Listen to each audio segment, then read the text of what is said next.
Hi,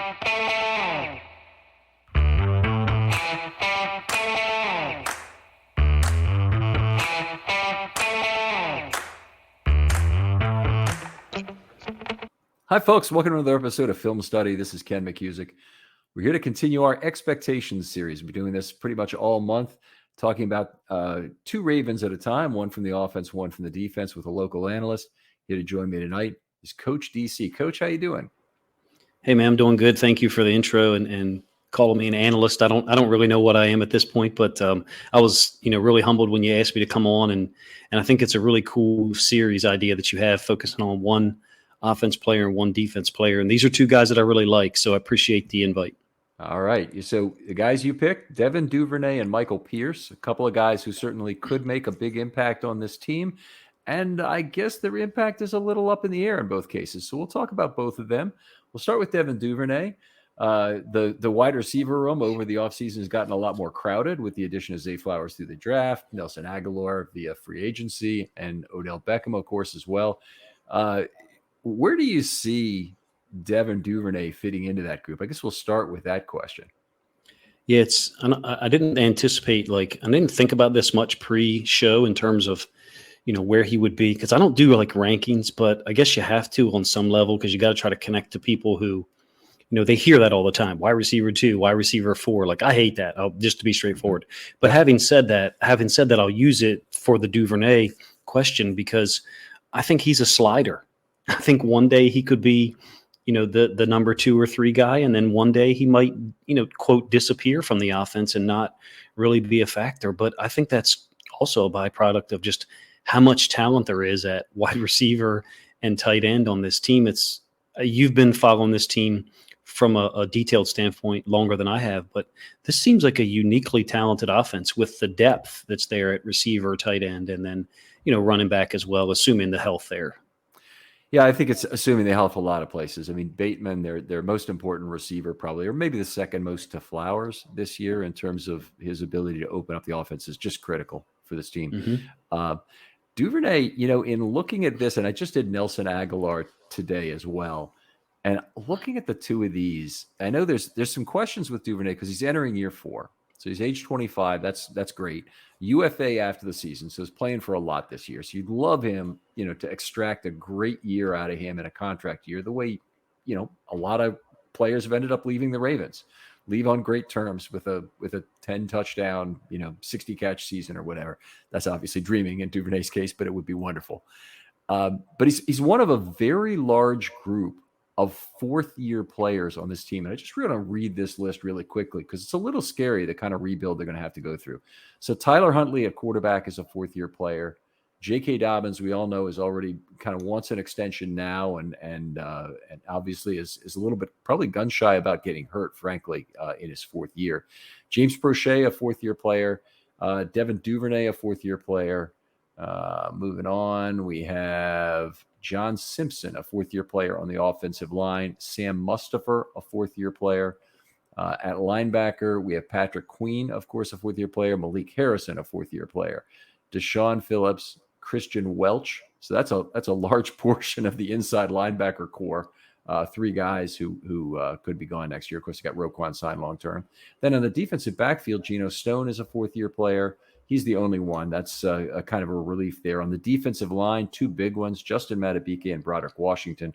So there are a lot of guys. The major guys they had leaving this last year were Josh Oliver and Powers. Honestly, the next year's group is a lot more daunting in terms of trying to replace them.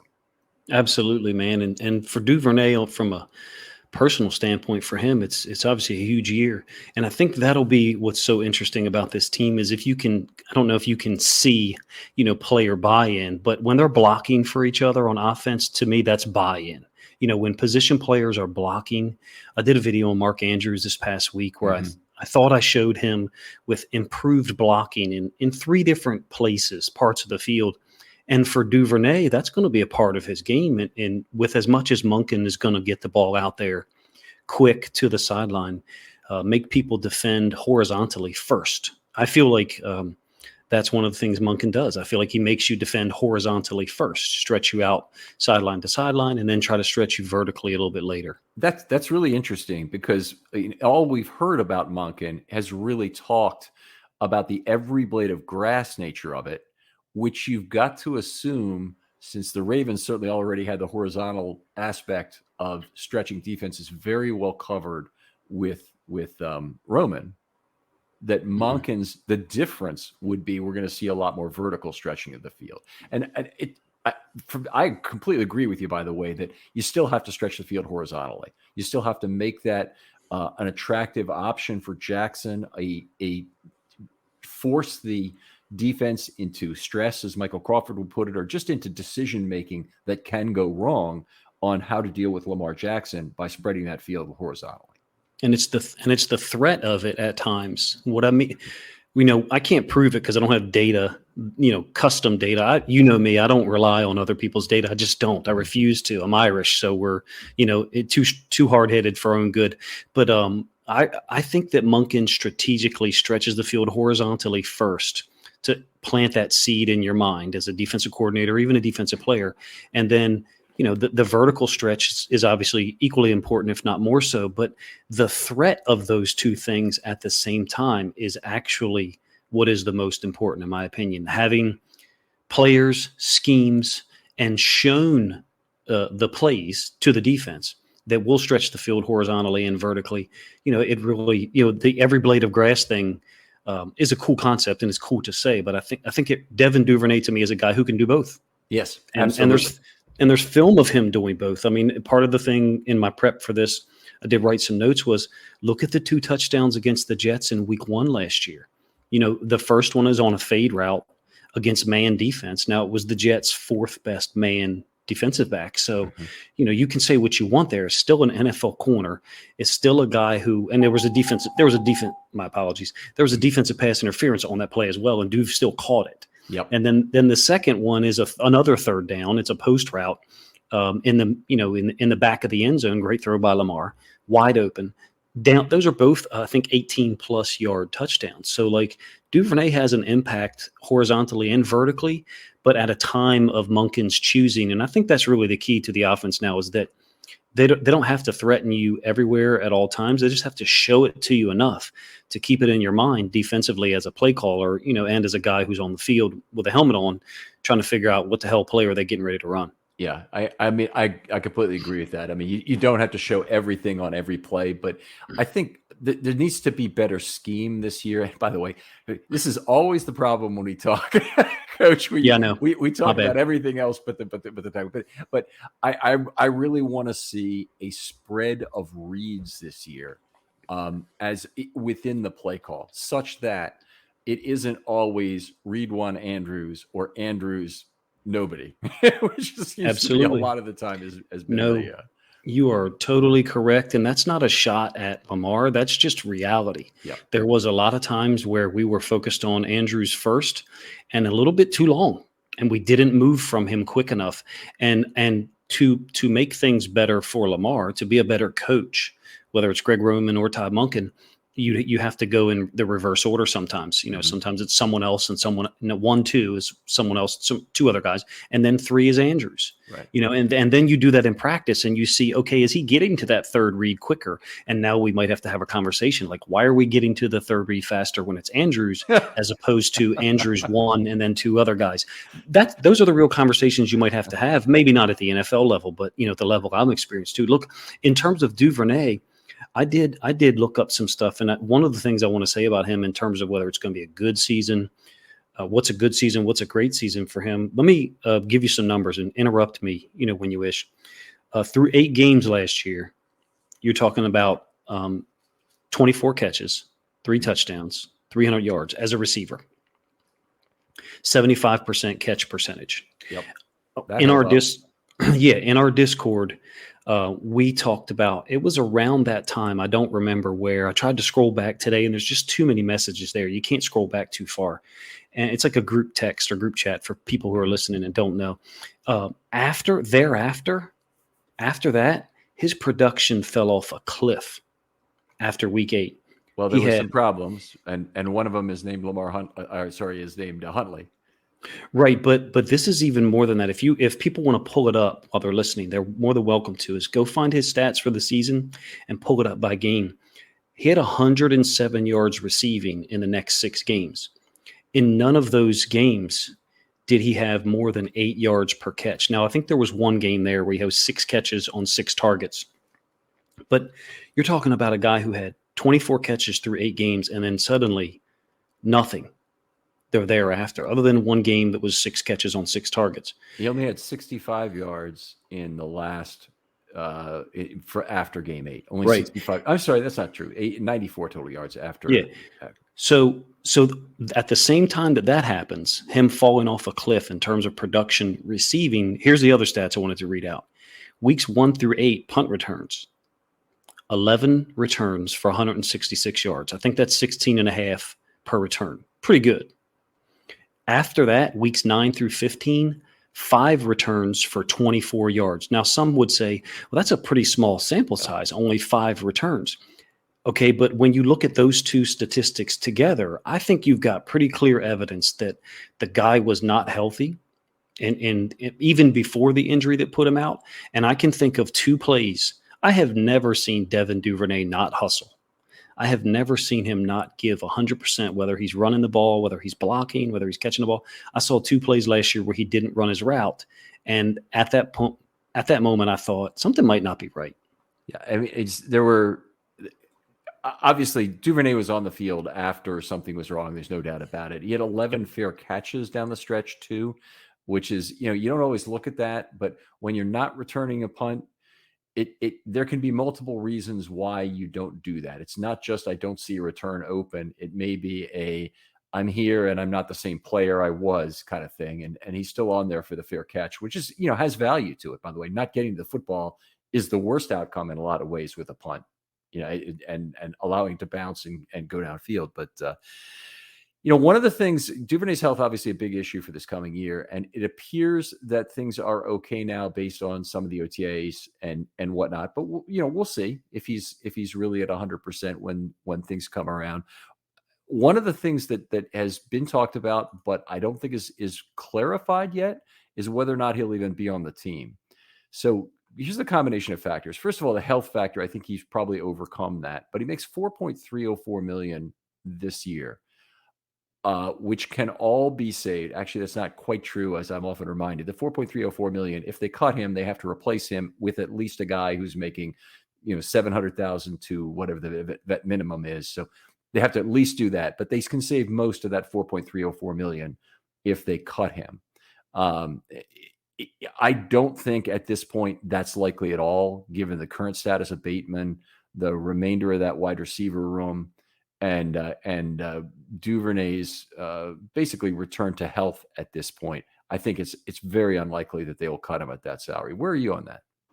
Yeah, I think there's zero chance he gets cut. I think there's zero. Now, is it possible that some team sees value in him and trades for him? Is that possible? I get, me personally, I would say I think that's more likely.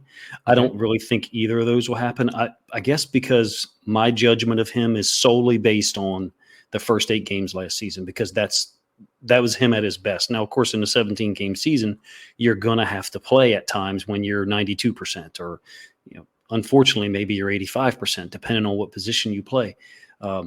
Those first 8 games, 2 touchdowns against the Jets, kickoff return for touchdown against the Dolphins, touchdown against the Patriots on a great play on a 3rd down again in man coverage. Mm-hmm. And if I remember correct, that was a very similar concept to the failed 4th down against the Bills down there in the end zone. Conceptually very similar, lined up as a slot, essentially ran a fade. Also had a huge punt return that week against the Patriots. I can go on and on. Week 5, 8 touches for 88 yards. He played great early in the season. Yeah, that week 5 game against the Bengals, huge breakout game in a lot of ways. Even though he'd already played very well, and you mentioned had a number of big plays in the season, for him to take over that Bengals game in terms of just being the gadget guy, lined up in the backfield on at least one play that week, had jet plays. He gives you so much. I've got a few other statistics I want to name from this last year, and they don't really overlap with yours. Here's the big one: 8.3 yards per target. I don't think people understand just what a great year he had this last year. He only had one drop the whole season, by the way. He's being added to a receiver room, which has a ton of drop problems. All of the following: Likely has a big drop problem. Bateman, a big drop problem. Aguilar is one of the worst drop problems in the entire NFL in recent years. Slayton of the Giants is about the only guy who's really worse. And Beckham really has not. He's been a below average guy for dropping the football as well. So, Andrews has had some recent difficulty with dropping the football, but I think a lot of that has to do with contested catches. But the other guys, there's really no excuse for. They just drop the football a lot, is what it comes down to. Devin Duvernay's not really thought of in that sense as being a great receiver, but he has a very high catch rate, and that's 74%. Yeah, 74%. So 75 held up for the last year, I think, for the whole year. And that 8.3 yards per target, I mean, that's the most important receiving statistic there is. That's just who he is. It's who he is. Like some stats, ebb and flow over the course of a season or from one year to the next. It's like I was talking about with a video with J.K. Dobbins. He averaged 6 yards per carry last year, I believe, or maybe it was 5.94 or something.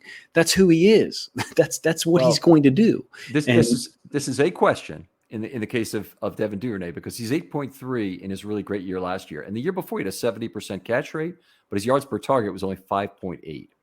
Yeah, I'm talking about the catch percentage. He's going to catch the football unless it's overthrown or it's not, it's not in a position. I think he's been 75% pretty much his whole career in the NFL. So, and another thing about him that I think is, and you kind of mentioned it talking about the Bengals game, he has a knack for finding the football in key or interesting moments. I'm going to name a few. 2021, he's the guy who caught the fumble in the air when Tyson Williams fumbled it for a touchdown against the Chiefs at home. He's also the guy who had the unbelievable catch against the Bills up the left sideline. There's another one the next week against the Bengals.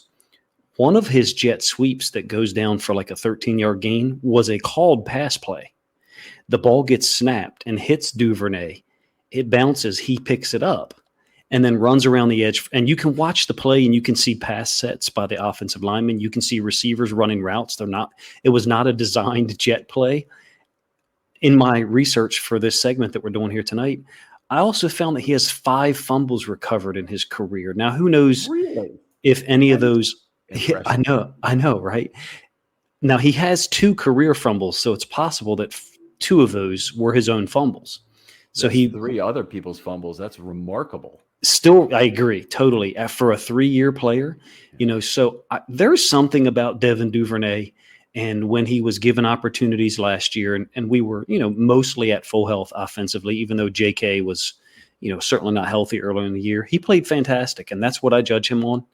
With this team, with the depth that they have at receiver, I don't see any reason why certain guys can't, be inactive for a week if they're not completely healthy and another guy step up and have an impact. There's enough talent there. The 17-game season for me philosophically is way different than a 16-game season. It's subversive, only adding 1 game, in my opinion, from a football coach's standpoint. It's like adding 3 games. There's so many players who it's going to be exponentially more difficult for them to make it to the end of the season. I guess we'll never be able to put that back in the box once it's open. No, the genie's out of the bottle. That absolutely cannot be reversed. Yeah, I hate it, and I'll criticize it every day, until I stop talking on the internet about football. Until they go to 18. Yeah, then maybe I'll have enough guts to just stop watching or something, because the risk that they're putting some of these guys at, to me, is unconscionable. But anyway, Duvernay, to my knowledge, has only had health problems this past year, and you can correct me there if I'm wrong. I think he's going to have an impact. I think he might be the guy that benefits the most from this scheme offensively. If he makes the team, I guess. Okay, a couple more stats here because I didn't get to finish what I've got here. Yak per reception is at 4.3. They had a lot of problems on the Ravens with that, and you typically will get that when you have an Andrews who's a really targeted receiver a lot, who's got defenders draped on him, and that's a problem. A.dot of 10. The drops, he's only got 2 career drops. Still is remarkable to me.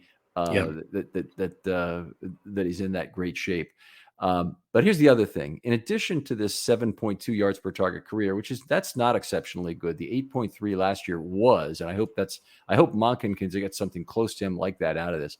He's at 8.9 yards per carry as a runner, and it's not a small amount. It's 23 runs for 204 career. I mean, it's not a tiny amount of total runs. So he's been a big part of the Roman offense in terms of doing the horizontal stretching of the field. I think, if you're right about Monken staying true to horizontal stretching, I would think Durvernay has to be one of the keys to that. I think you're absolutely hitting the nail on the head. I think you'll see less motion, horizontal motion with guys like Ricard or, Oliver obviously is gone, and more motion with guys who can threaten the defense immediately to the other side of the ball in their hands. Yeah. So we would always say, like, we would tell kids, like, that motion doesn't matter. And I don't mean to be disrespectful, but in a lot of cases, the motion by Ricard didn't matter because there's no threat beyond, outside of the tackle. The guy in motion, if he's not threatening the flats to the other side of the field, we would discount that motion in a lot of ways and say, there's nothing he's motioning over there to do. And Durvernay is one of those guys. A, can be a jet sweep. B, he can catch the ball out in the flats to the other side. C, he can run a wheel route. And look, the Broncos game in 2021, that guy, Duvernay, beat one-on-one 4 times Patrick Surtain, who a year later in 2022 was regarded as one of the top 3 or 4 corners in the league. Don't tell me Devin Duvernay can't get open and can't beat. He ate Patrick Surtain up on a wheel sit route. He ate him up on 2 slants. The guy can play. Is he going to beat out Rashad Bateman, OBJ, Zay Fleur? No, he's not. But he can play and augment that group. I think we've got so much talent there, man. It's going to be fun to watch, and I look for him to have a good year. I do too. I mean, he's definitely the Ravens' primary deep threat in 22. And if I'm looking at what he needs to do better, which we should probably move on to now because we've been a while on this so far, I do want to see some sort of wiggle at the top of the route. And I would even obviously, it's very obvious to people in terms of pass rush plan, how players need to have a move. It's probably less obvious that receivers need a credible secondary route to threaten with in order to be able to get deep or be able to hitch. And Derek Mason, pretty much most of his game was hitch or go. And it's if it was just a lot of that. And with Flacco's arm strength and the back shoulder throw, it was a very viable combination of things. It would be great if he had the full Bateman set of routes. He's not. I don't think he can pick that up all at once. What he really needs to do is work with a receivers coach. And this is part of developing wide receivers, and find how to throw that wiggle on that opposing corner at the top of the stem, and get to a miss from that defensive back that creates separation. If he could do that, he will be such a dangerous player with the ball in his hands, with the yak that will potentially create if he's moving towards the middle, even on comeback routes, but definitely on go routes, in terms of what he could provide the Ravens. Yeah, I'm really excited to see him get on the field. But now, is he going to be on the field for 30 snaps a game? I'm not so sure. Now we're also a little bit skewed as Ravens fans in thinking about snaps per game because we utilize time of possession so much in the past. I don't know how many plays we quote cut off from the game, but some of that was strategic and some of that was very positive. And some people aren't going to like hearing that. Sometimes you have to do so. Very positive. So there's times where it was appropriate and there's times where it was not. Having said that, if we're going to snap the ball quicker and more often, hopefully we can create another 6 or 8 or maybe 10 plays, but generally not 10. And Devin Duvernay can get on the field for 20, 22, 24 snaps a game. It can't be a situation, though, when 20% of the time when Du's on the field, it's a jet sweep or a bubble out to him. It can't be that predictable, and it won't be because we've got guys. Zay Flowers is great after the catch. I mean, hell, Isaiah Likely is not a fun guy for anyone to try to tackle. There's a lot of guys who can catch short passes out in the flat, and it's not going to be I don't think anything is going to be as predictable with the offense this year, and it's going to be a heck of a challenge for a lot of us to try to analyze and understand what's happening. Yeah, you do a lot of charting of the offense, and I really respect that in terms of the completeness of how you look at things. A lot of people like look at a few plays and try and draw their conclusions from that. This is a sport. This is particularly true of the offensive line, where you need to grade every block to come up with really good conclusions about what you're looking at. I don't want to see one play. And as much as I respect what Ross Tucker or Baldinger can bring in terms of doing exactly that, taking those phone clips right off his TV and saying, here's what I love to see about this. That's fine. But you also need to not judge a hitter by the one home run you saw that traveled 440 feet. We need to know about all the strikeouts. We need to know about all the grounded and double plays. We need to know about all of those things. Totally. And, yeah. So anyway, we'll no, totally agree. I said that before it's been a long time, it's been months ago. And like I said, in a message to you, I felt bad for not coming on draft night or during the draft season. I was extremely busy with a lot of things, but you said at one time when you were talking about O-line, you said the very same thing that you just mentioned here. And I agreed with you then. I still do. Like the way I would trust what you grade with offensive linemen, because you're grading the same players all season long for every snap. And I'm going to be honest with you. Some of these rating services that people quote all the time, I don't trust them because I don't know who's grading, number one. I don't know if it's the same person grading the same team all the time. That could be. So for example, if our right guard has trouble pass proing a 3 technique who slams a gap, you would know that because you would see that repeatedly during the season. And by week 10, you might say, you know what, he's fixed this problem.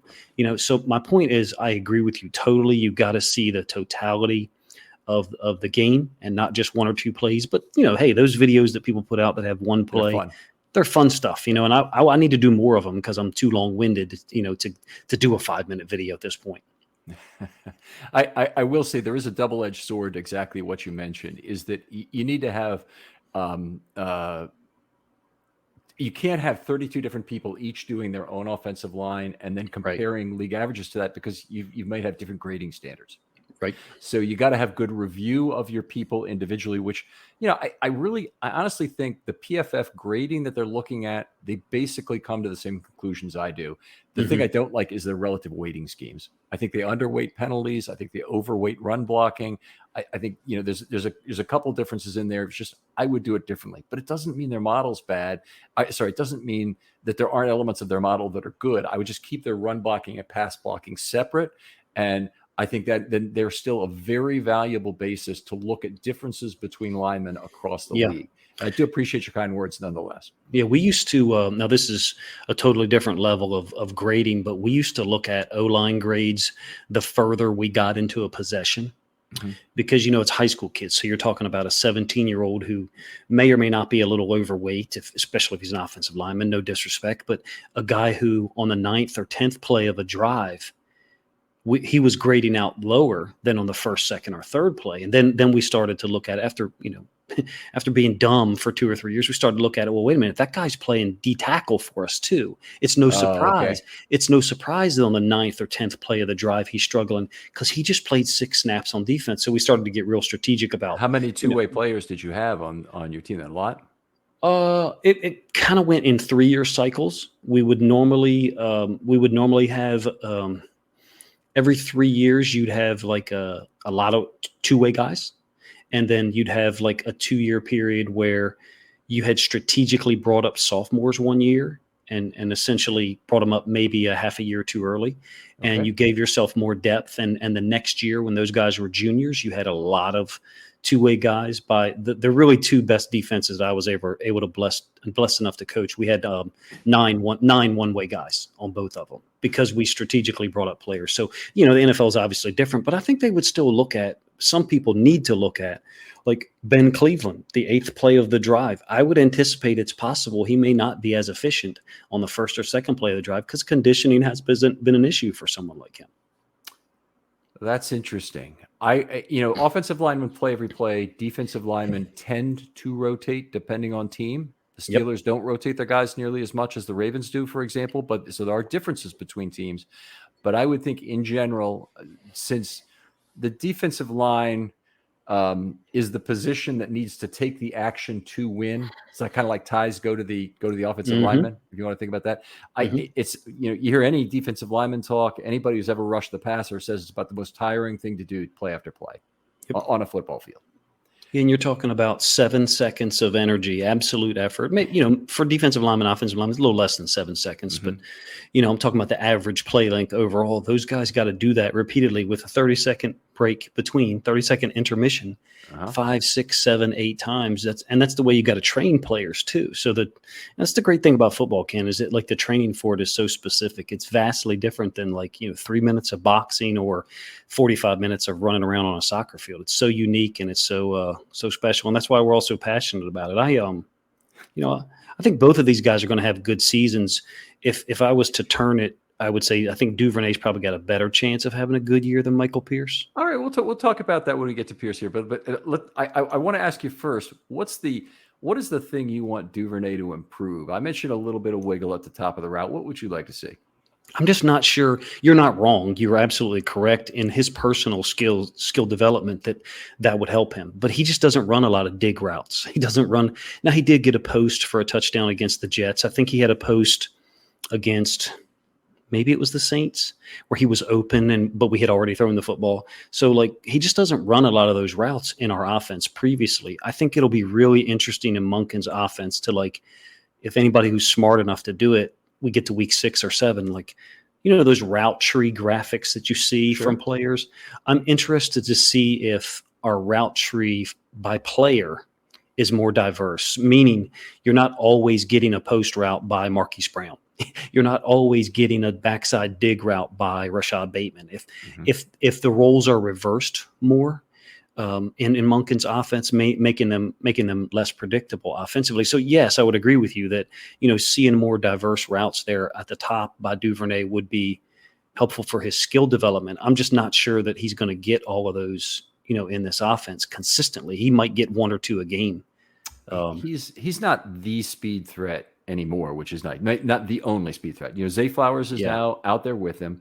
He lined up in the slot, so he did some other things anyway, because obviously you can run a vertical out of the slot, but there's a lot of other routes you need to be able to run out of the slot too. So I think it is a matter. If you say he doesn't run a lot of dig routes or he doesn't run a lot of hitch routes, my first reaction to this, and I know you said in this offense, so you're qualifying it in a certain way, but my first question is, why the hell wouldn't he do that? And maybe the reason is that he's really not that good. He's observably not that good at overselling a go and then coming for a hitch or a dig.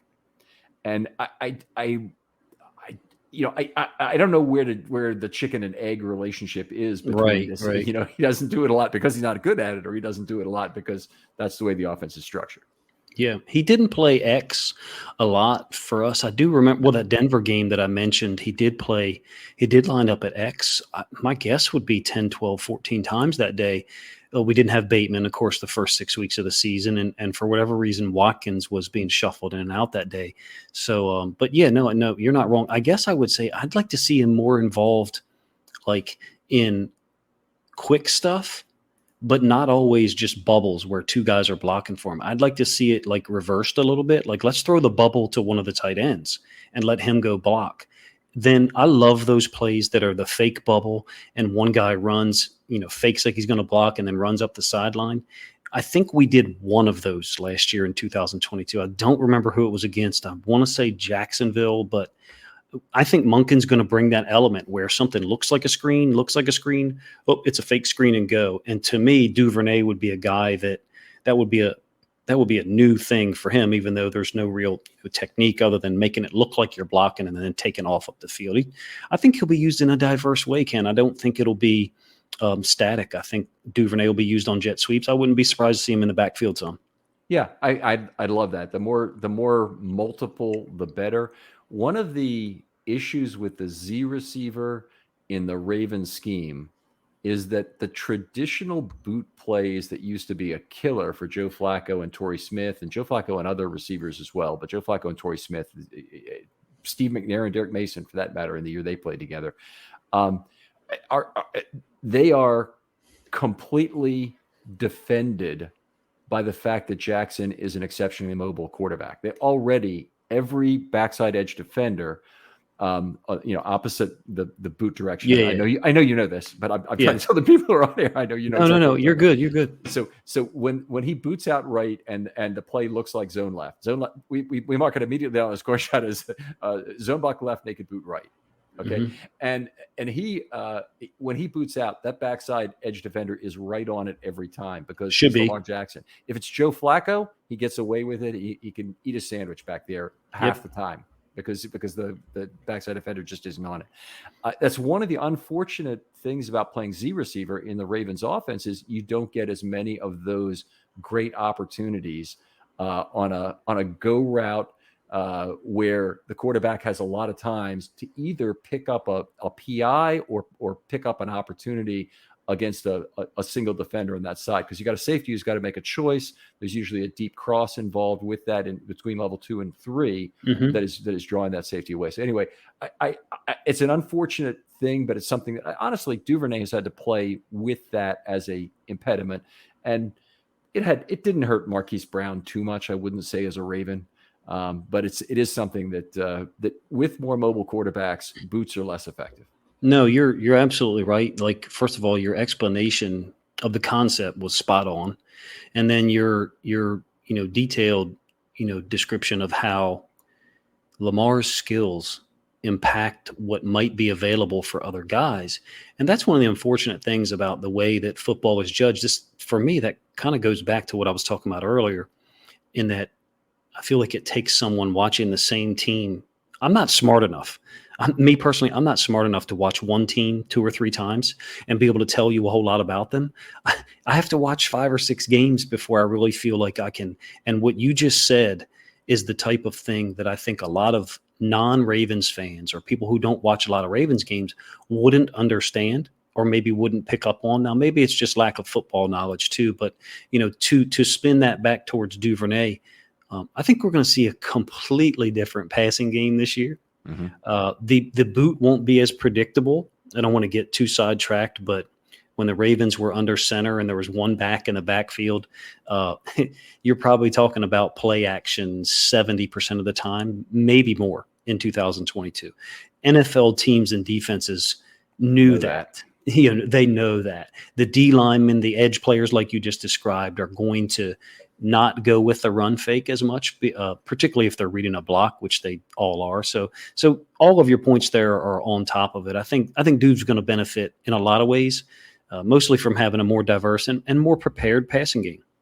I love this rabbit hole, so I'm going to ask you another question about this. Going back to 4 years ago in 2019, Ravens had a great play action game. They threw their tight ends all the time, but they did it out of pistol in the shotgun. And so I was not always very impressed, by the way, with Jackson's fakes, because he didn't go to the mesh point on those fakes generally out of pistol and then throw play action. There in a lot of ways there might not really be time to do that and hit a tight end. The play just develops more quickly than that. So they really abandoned after about week 1. They did it twice, and I think week 5 they did it once, as terms of going all the way into the mesh point, coming out and throwing the football. One of those happened to be, I think, the 80-yard touchdown to Brown, by the way, in week 1, 80, 83, whatever it was, the one against Miami. But in general, they didn't do that. But why, in your opinion, would they not try and go back to pistol with the little hand checky fakes that were still effective? They froze linebackers. Why would they not try and go back to that and do that more, as opposed to running the bulk of their offense out of sidecar now? Yeah, you can. I mean, first of all, you can. The next time that you describe something, I want you to say something stupid, because you're absolutely on point again, talking about the pistol, talking about the play action being more effective. Now, I will say this: the ball is easy to see in the pistol. So if I'm coaching my linebackers and we can see the ball the whole time, that helps us a little bit. Now, having said that, there was a lot of film from 2019 of the play action working brilliantly for the Ravens. It was a slightly quicker version of the play action, which I think you said, where they are throwing over the linebacker level, but the run game was so amazing. You were getting linebackers coached all week to step up. Hey, we have to stop the run. We have to stop the run.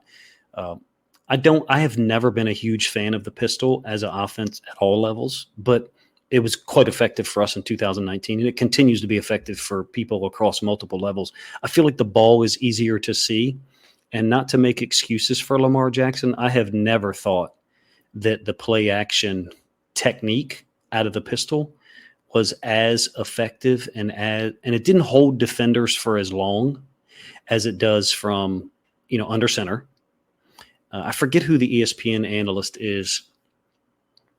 Oh, gosh, it's not Marcellus Wiley. I think he's a basketball player, to be honest with you. He talked about, and the word he used, player, huh? Yeah, I can't remember. Kendrick Perkins, maybe. Okay. Maybe it was him. Can't remember exactly. Said the elongation of the play fake when you're under center. It's a longer period of time that the players are put in conflict. That can have an impact. The pistol, I would say, is a shorter amount of time that the players are put in conflict. Excuse me. And the option component, I think, also plays a factor there. In terms of, am I supposed to gap exchange as a linebacker? And I don't know if that's too techie a term there, No, but that's fine. Let me ask the other point, which I think is the Jackson related point on this. I've always thought that Lamar had a little more difficulty reacquiring the field after turn your back play action. Possibly, and part of what you're talking about hiding the football is the turn your back component of it. And so I'm wondering if there isn't a trade-off there. Sure, you show the linebacker the football a little more, and these little hand check fakes aren't much. I mean, we saw them from Joe Flacco, and nobody's really buying it. But on the other hand, your quarterback who depends on accuracy and also is still a threat to run, so he might get that linebacker a little bit concerned anyway, certainly more than Joe did, and he still maintains his focus on the receiver the entire time. Because during that hand check, he doesn't have to watch the football in his hand going into the receiver's belly or even getting close to the receiver. He can keep his eye on that tight end that he really wants to hit the entire time. Might give it away.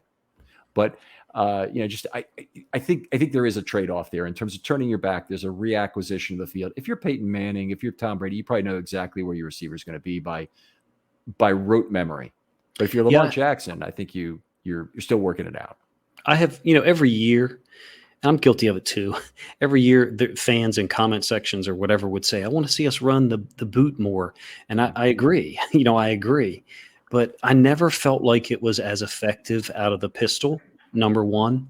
Number two, we didn't boot to our quarterback's right-handed, like 83% of the population or whatever. Sure. So we didn't boot to our left that much. So really we were booting when the ball was on the left hash, and defenses are going to be prepared for that stuff. Hey, it's one back, the ball's on the left hash, wide side to the right. Boot is definitely possible here. Defenses are going to have that level of actually more than that level of preparation. I kind of absolve Lamar of some of the technique of the pistol play action, because let me put it to you this way. Pistol play action, I've never seen a quarterback could be good at it.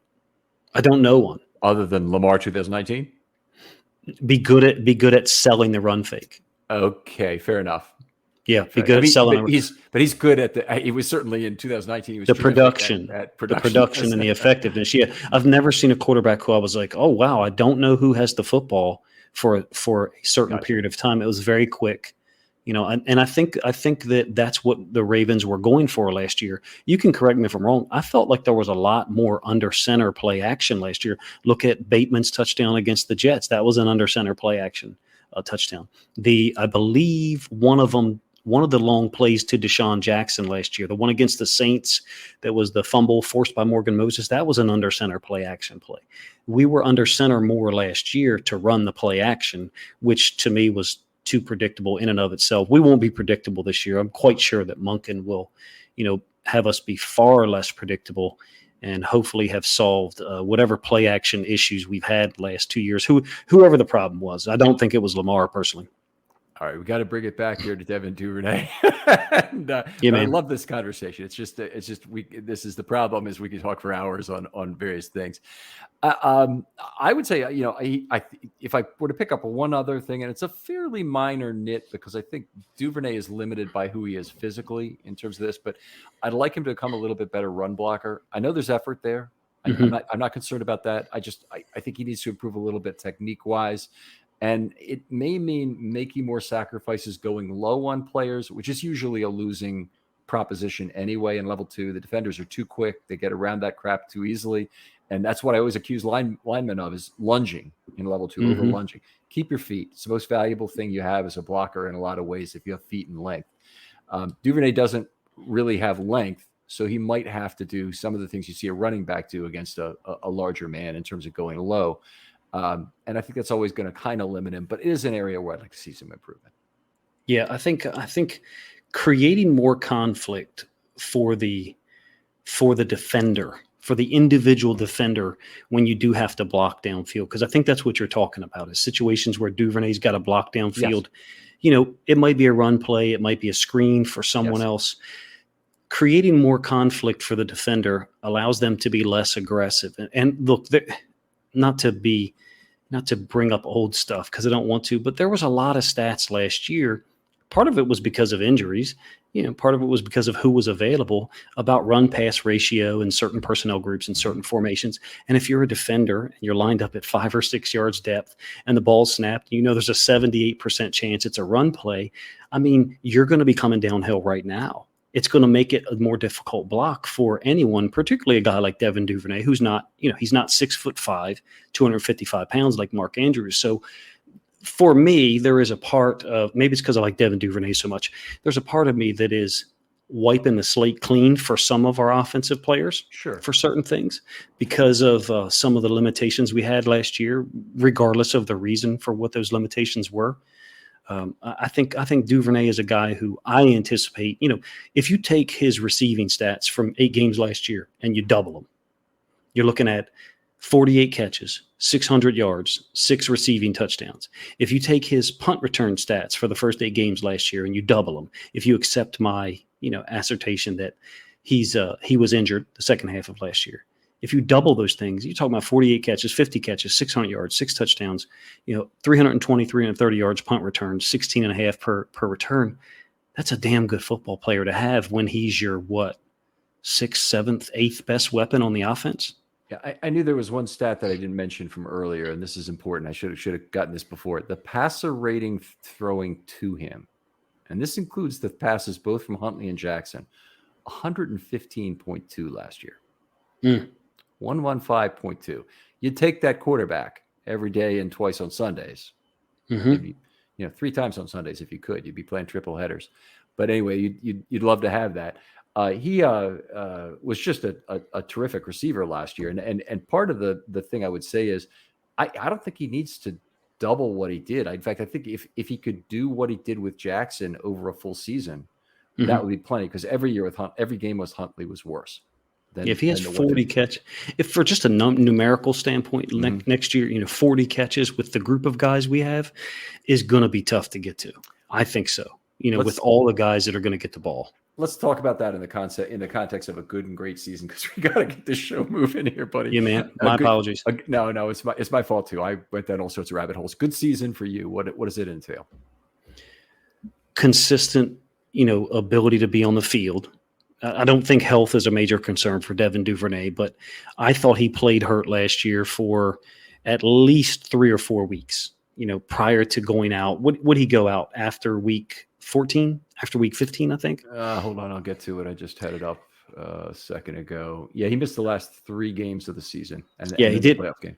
I didn't think he looked right for a month before that. So whatever that time frame was, week 11, I guess, so being healthy. And I think part and parcel of that is, I don't know that we need him to return every punt and every kickoff. I don't think you always want to rotate guys, but this is a unique offense for as far as the depth we have. Multiple guys can do the same thing. Zay Flowers could certainly be used as a guy to return. Now, he's your first-round draft pick. He's a receiver, so you may not want him to do those things. I get it, but I felt like last year, the last month, watching Devin Duvernay return punts and kicks, we were only putting him out there because his name was Devin Duvernay. I did not think he was effective at those things at all the last month of the season. Well, you mentioned it, the number of fair catches that were there. So a good season, 40 catches, 6-8 touchdowns total, something like that, and a very high yards per touch.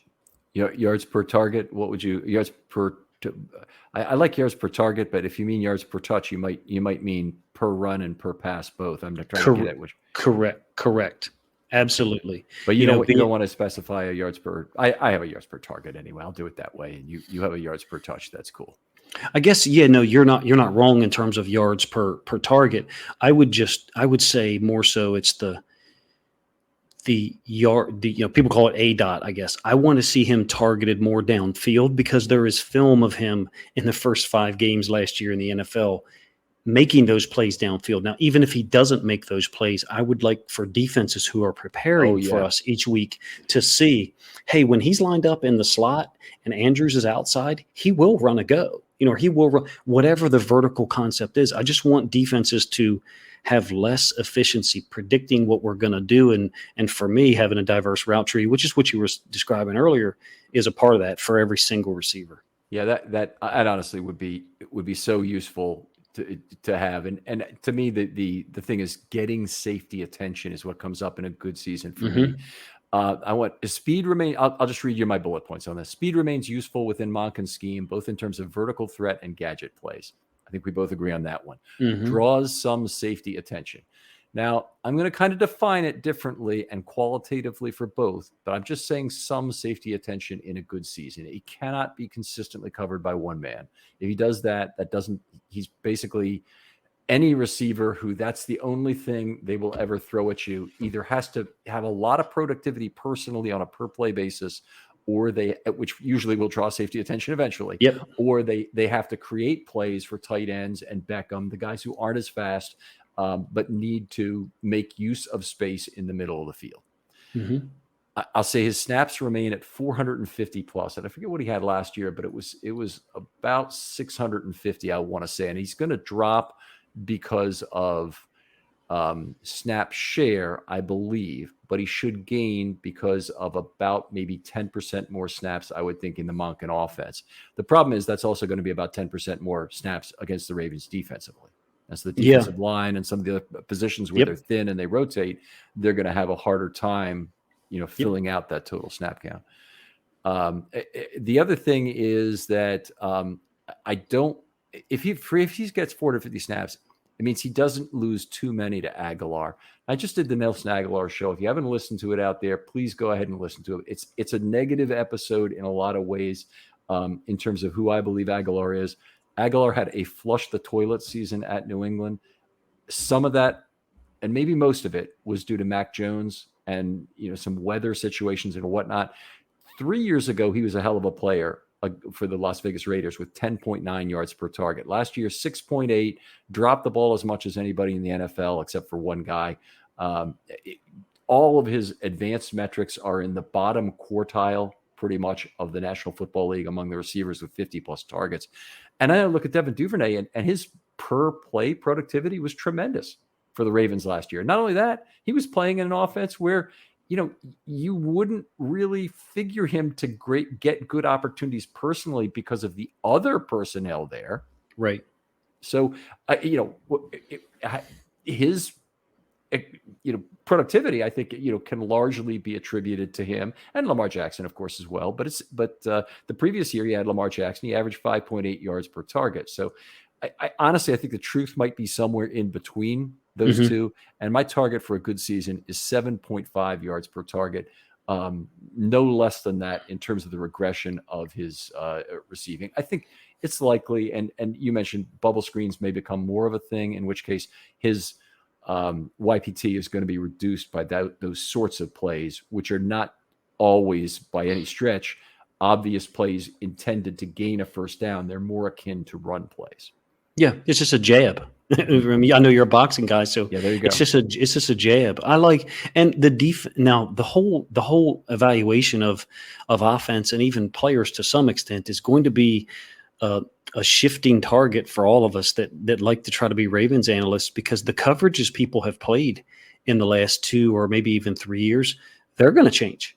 There's safeties at 10, 12 yards staring in the backfield. There's corners at 7, 8 yards, reading number 2 or whatever they're reading, playing off coverage. There was areas of the field, the flats, to attack immediately and force defenders to come up force them to come up post snap. I'm talking about, and then create that conflict with what we described earlier. The fake screen and then throwing it up the field, or a hitch to the outside and some other concept. I think the coverages people play are going to be more diverse, and they're going to challenge all of us to try to understand what teams are actually doing. Because last year, even before Lamar went out, it was just quarters, soft coverages, forcing us to attack the flats or underneath, in which we were unwilling to do in a lot of cases. And that's going to change under Todd Monken quick, because I think he's going to show people in the first 4 or 5 plays of the game, you better defend that area over there right now by alignment, meaning by someone standing near that area, or we're going to take that 5-6 yards every time. And if we make you miss a tackle, well, now we've got, that's the whole concept of the spread offense, is to make you defend the horizontal width of the field first. And then you better be able to tackle people in space. And Duvernay is one of those guys that he does make people miss tackles when things are blocked well for him. I'm more optimistic probably talking with you today over how Monken can impact Jackson, because one of the things that I don't want to see is the dangerousness of Lamar Jackson lost in the pocket. Because okay, fewer designed runs, I'm fine with that. You want to have fewer mesh point plays. I still want to have that in the bag of tricks. I still want to have that available along with Patrick Ricard when the Ravens have a lead. I want the Ravens to be able to shorten games. One of the things I don't want to see is the Ravens be that old Oilers team that can build a 35-3 lead and still manage to lose it. This is a team that's already had some trouble closing out games last year. Definitely needs to get back to a team that can pound out first downs pretty much at will when they need to. So I want that in the bag of tricks. But the horizontal spreading of the field, if that's really part of the Monken offense, then Lamar should still be very dangerous from the pocket. And in a lot of ways, it limits the need to have a check down receiver. I'm not saying you can't do kind of a design check down once in a while, but you don't need to have a check down receiver. That running back can also be doing things for you, either blocking, running some other route down the field that is not necessarily expected, running a flat route, but doing something that takes defenders out of that immediate box area where they're a threat to tackle Jackson, and it gives Lamar the real chance to make people miss and pick up some yards. Yeah, I'm glad I can be encouraging for you about it. I just know from my own knowledge of football began right around the time that the spread offense really started to hit, all across the nation, from a high school standpoint. It was already in college, and even as a young person, approach to football. Our high school was a run and shoot team. Are you too young to remember the Oilers' incredible blown lead against the Bills? Did you watch that game? No, for 2 reasons. The Buffalo Bills were my favorite team at the time. Okay. And I vividly remember where I was and what my reactions were to every part of that game, number one. All right, good. And number two, no, because Kevin Gilbride was part of the staff with Houston. And he actually came to our school in high school for a weekend and taught the run and shoot to our high school coaches, who used it to, set multiple records. So the run and shoot was the spread before the spread, and we ran it. And I remember watching games, and we ran it with 4 receivers, so 4 wide receivers and 1 running back. And, our running back ran for 2,000 yards and our quarterback completed 77% of his passes. So, that's tremendous balance. And now we're going to be spreading the field horizontally more, and forcing people to defend areas of the field that they've kind of ceded to us or used as bait before, in my opinion. And we're going to actually, I think, take that bait more often and set them up. All right. Now, so we're through good. Go back to Devin Duvernay now for a minute. Talk about what a great season would entail, and we'll move on and do Michael Pierce. Well, to be honest with you, I think that a great season starts with him being available for special teams as much as possible, and being Devin Duvernay on punt returns and kick returns. I just posted something on Twitter tonight, Friday night, about our wall punt return and how effective he is at it. And I think him being there and dangerous is going to happen if he's healthy. If he's healthy, he's going to be dangerous on punt return and kick return. Now, his impact on offense, I still think a great season might be only 40 catches. But I think instead of 4 touchdowns or 5 or whatever, it might be 6 or 7. Because look at the touchdown, the first one against the Jets in Week 1 last year, and the one against the Patriots in Week 3. He has the weaker coverage matchup. That's why Lamar went to him in those situations, because he had the weaker coverage guy on him. And now, whatever pecking order you want to, apply to that situation, he might even get a better matchup depending on who's on the field. Whether it's 2 tight ends or 1 tight end, we're going to have guys on the field that are going to force defenses to really pay attention to them. And it's not as simple as, he's going to get single coverage. But in those 2 examples I just gave, he had single coverage and he beat the guy that was guarding him. I think less catches and more touchdowns might be something that happens. Okay. All right. Well, that's fair enough. I'll go through what I've got here. I think I'm focused more on the broader set of first and second reads. And this might actually impact Duvernay less than some other players, but it's still important to get away from the Mark Andrews, to get away from Odell Beckham. He may even develop a connection with Zay Flowers. I certainly hope he does, where Flowers is a guy who looks at first. And to get the other guys involved in the offense, the other guys who are on the field some of the time, they probably need to have some good first and second read players that just go elsewhere. Show it to the defense. Have Durvernay excel in it. There's already the gadget plays he has, and he's got to continue with that stuff. I think he has to have a stronger connection with Jackson. I think last year he took major strides in terms of his connection with Jackson and the trust level they have between them, because he was so effective at actually catching the football. Yep, and that's something that and I'd say continues as the asset in the return game and generates 8.0 plus per yards per target on 50 plus targets. So if it were the minimum of both those categories, it's a 400-yard season. Yeah, I think it could easily be a 500-yard season. It could not easily, because I'm already saying this is the 80th percentile result, but he could have a 500-yard season given that these conditions are met, and that'd be very exciting. 50 targets, 70-75% completion percentage. You're talking about between 35 and 37 catches, or 38 catches, in a season. That's right in line with what I said. I guess I should have added a great season also would be a little bit more impact in the run game, whether that's on jet sweeps, which he was effective at. I would have liked to have seen him used more, to be honest with you. And in the backfield, look at some of the stuff. I'll make this brief, but the Lions, out of 11 personnel, they use Amon-Ra St. Brown. They'll put him in the backfield with another running back, and they'll hand the ball off to him, or they'll throw it to him out of the backfield. They're basically forcing someone else to cover him who really shouldn't be covering him on first or second down. Could Duvernay do that? Could we do that with Duvernay 30 times next season? No. It's a 17-game season. Could we do it 15, 18, 20 times? Yes, absolutely.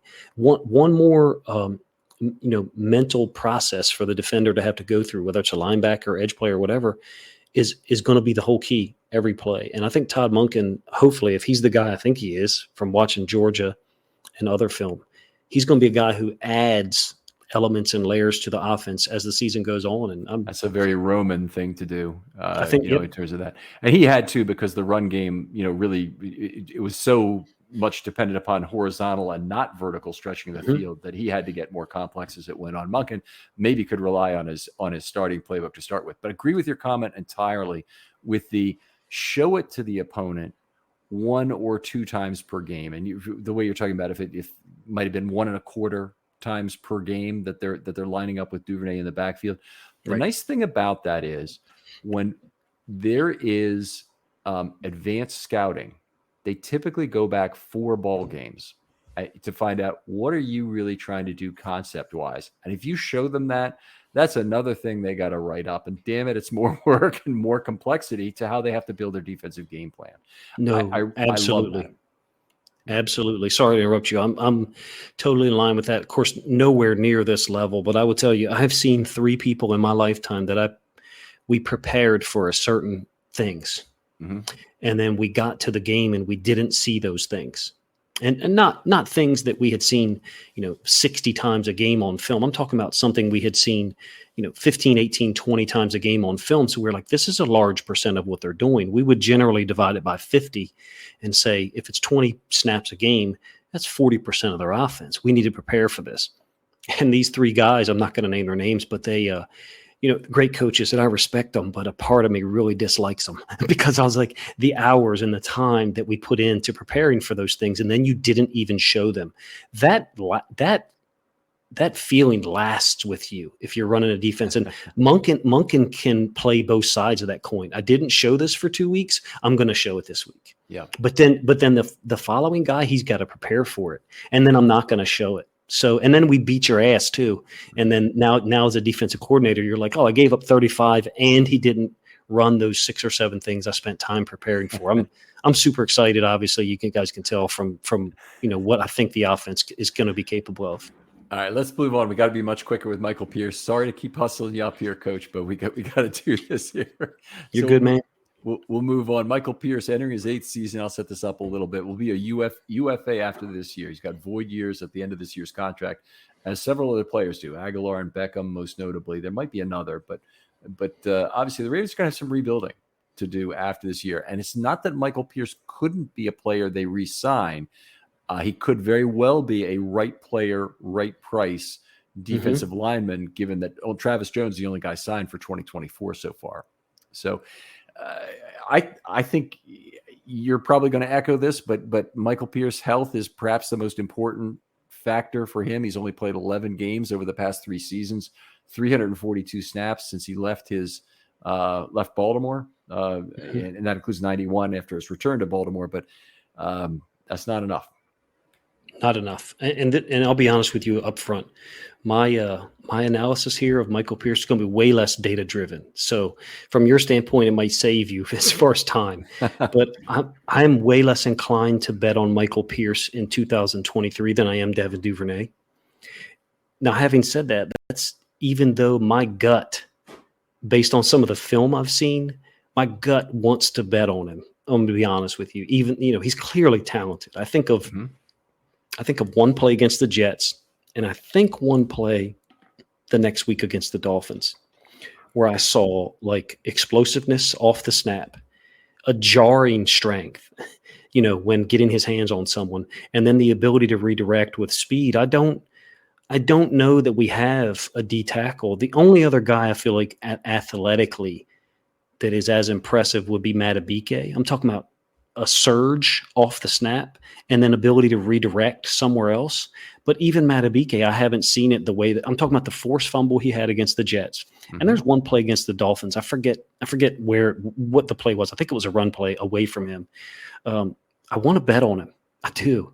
Yeah. But the lack of availability is a real question. Like you said, they do have tremendous depth at that position, though. I am less worried about D tackle if Michael Pierce is healthy than a lot of other people are. I want to talk about depth a little bit as we continue on there. It is a concern I have, but most of it is due to the paper thin nature. They've got quality. I agree with that in terms of the players they have there. I guess I understand why they had to let Calais Campbell go, both in terms of the Lamar Jackson possibly staying on the tag, right, and all the dollars that would have to be spent. And maybe I understand the void year contracts from that perspective. What I don't understand, okay, I do understand it, I don't like it, is giving Beckham Calais Campbell's dollars. I'd rather had Calais and take our chances with what it is. And Calais plus $9 million is really what it would have been to do that. Anyway, we'll stay with Michael Pierce here. Still one of the most exceptional run defenders in the game. Does it a lot of different ways. Michael Pierce has been a traditional nose his whole career. The relationship with Travis Jones, I think, is going to be one of the most interesting this year. Travis Jones apparently has been quoted as saying he really wants to play nose tackle. Michael Pierce came into this league, and the Ravens did something extraordinary. First of all, they took Michael Pierce as an undrafted free agent, and they had already figured out, I think, that they wanted to. But they moved Brandon Williams, one of the best nose tackles in the game at the time, to 3-tech to accommodate them both being on the field at the same time. Yeah. So the big thing I want to talk about with you is, do you see that as a good possibility for this year in terms of developing either of them or both of them into either versatile or one-way, be a 1-3 combo? Yeah, I think this is not going to be probably the answer that a lot of people want to hear. From my observation, the D tackles in the NFL are mostly interchangeable. Now, there are plenty of times where we line up a certain way, but particularly with these teams, I would like to curse them. I'm going to try not to. These teams that line up the tight end, off the line of scrimmage, and then he motions from one side to the other consistently. We're setting our 3 technique to the tight end, and then he's motioning to the other side. Most often, you're seeing the D tackles exchange those roles. Now, that's a little bit of it's a little bit of a simplistic answer, but you see it a lot. Now, I don't know, what the percentage is. We don't get data like that, and I certainly don't track it. But Pierce, to me, looks like a guy who can play both. I don't see a reason why Travis Jones can't. I have probably 30 Travis Jones plays saved up to do a video on. I just haven't had the time to get to it. And I will tell you this. I felt like Travis Jones was really good against the run. This is a rough estimate, 60, 70% of the plays. I did see a third of the plays where I was like, whoa, that did not look good against the run. Against the pass, he can be a force. And Pierce, he's a little less explosive than Pierce, I guess I would say, but he's a whale of a player for being a second-year guy. Really, really unique player for the Ravens to be able to get in the 3rd round. I think I have probably a slightly different viewpoint than that. Respect your judgment on that in terms of explosiveness. Pierce, great pad level, as always. Yes. Been able to get underneath that opponent. I don't think we've ever seen from Pierce a penetrating ability. I think he basically does it with brute strength, pad level, bull rush. Very little swimming past an opposing defender. And that's where I think Travis Jones can make his living in the NFL. And he's unbelievably strong for this early in his career. I think he will get stronger because that's the nature of most NFL weight rooms. And your initial couple of years as defensive or offensive lineman is usually spent improving your strength terrifically. And I think he certainly could get bigger, but he's very quick. And he's got an ability to get by, use strength well.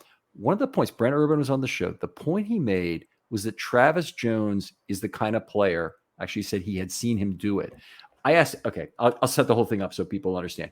I asked him, when you cross the face of a guard to go into the center, do you typically go in with one arm or two? And I said, I know centers have shorter arms. So are you really trying to unbalance that guy? And he said, I have to go in with 2 arms. And that's fine. I mean, his length, he's still going to be much longer than most centers in terms of being able to get his arms in before the center can make any initial contact with him. But he said he had seen Travis Jones do that one-arm maneuver, but he doesn't think many linemen can do it. And that to me was very impressive in terms of what he could bring to the table. If he's a 3 outside in that position, gives him many more opportunities. Now, you can do a lot of things, but crossing the face of a guard from that 3 tech, being able to hit that center who's got to have probably some length issues, because most centers do, and probably some size issues, because that's where you tend to have typically your smallest offensive lineman.